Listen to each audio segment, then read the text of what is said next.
Yesterday in reading class, we talked that good readers do something. Do you remember what a good reader does when they mess up on a word? They go back and reread. The reason why we go back and reread is because the goal of reading is to understand what the author's trying to tell you.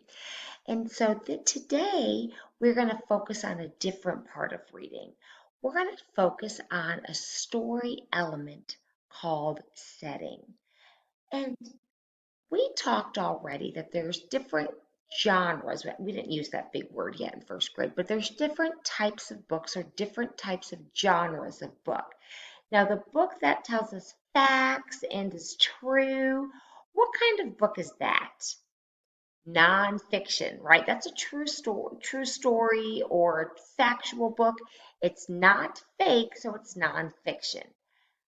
What about a story that's fake story and it's for our enjoyment? What kind of story is that called, or what genre is that called?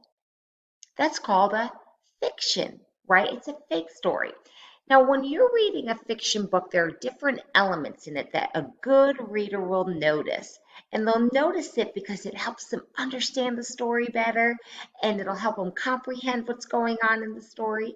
And one of those elements that a good reader will do is they will notice where the story takes place. They'll notice the setting of the story. So I wonder, have you ever heard of the word setting? Have you ever heard of someone say, what's the setting of this story? Well, the setting is where a story takes place or when a story takes place.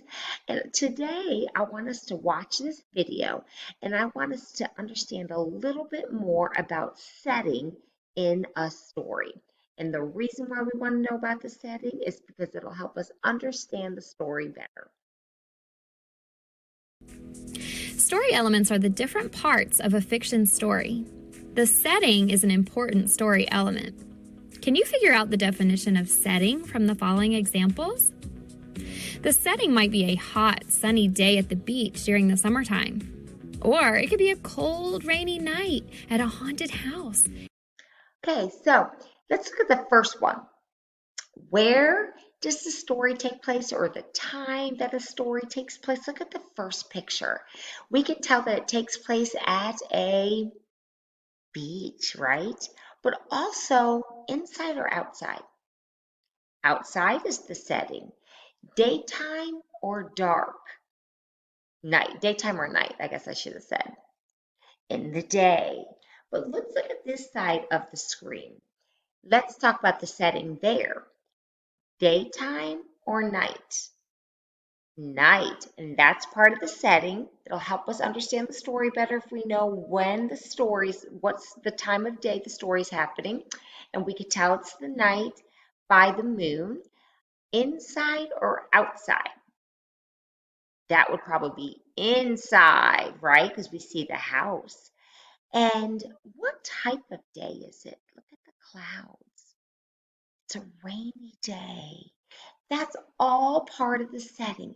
It tells me where the story is, where they are in the story, what time they're there, and if it's rainy, if it's sunny. Those are all important parts of the setting. In October. So, what do you think the definition of setting is?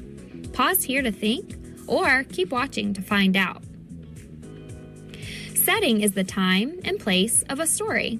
It often answers the questions when and where. The time of a story may be in the past or in the future, in the daytime or at night, in the summer or winter.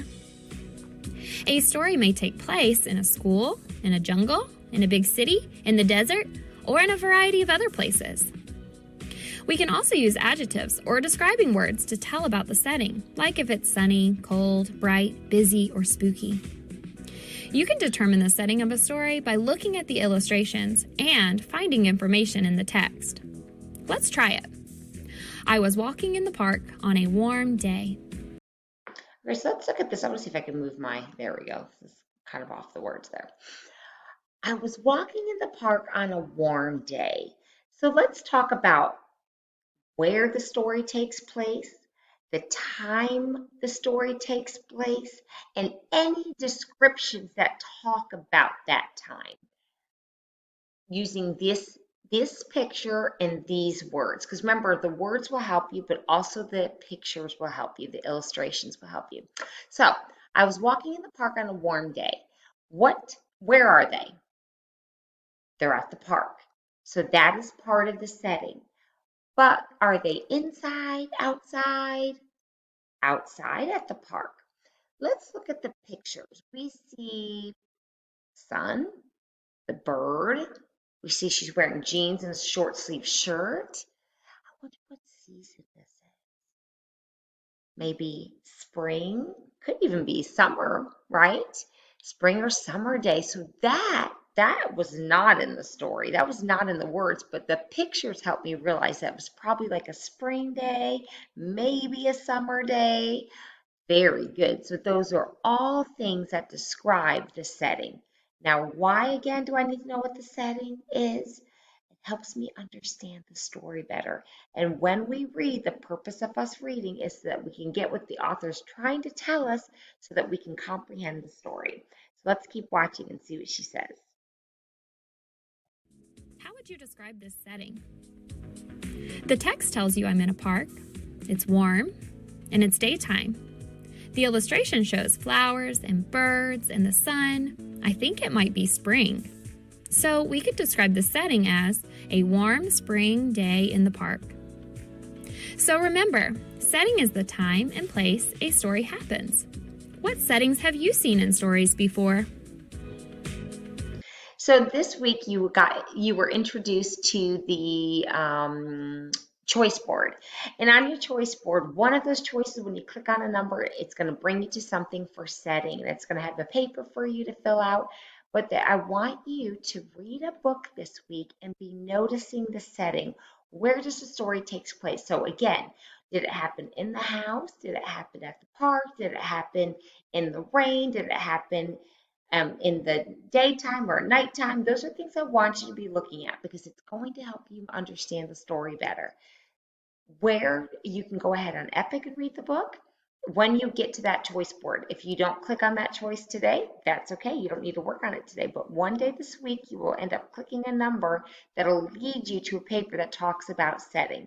So I want you to go ahead and read something this week and be thinking of the setting. And anytime you're reading, be a reader that understands what you're reading. And that is one of the things you need to look at when you're reading is where the story takes place, when the story takes place. That is called the setting. Another day this week, we're going to go ahead and talk about the characters in the story. That's another story element that's so important for good readers to understand when they're reading. We'll talk more about that another day this week.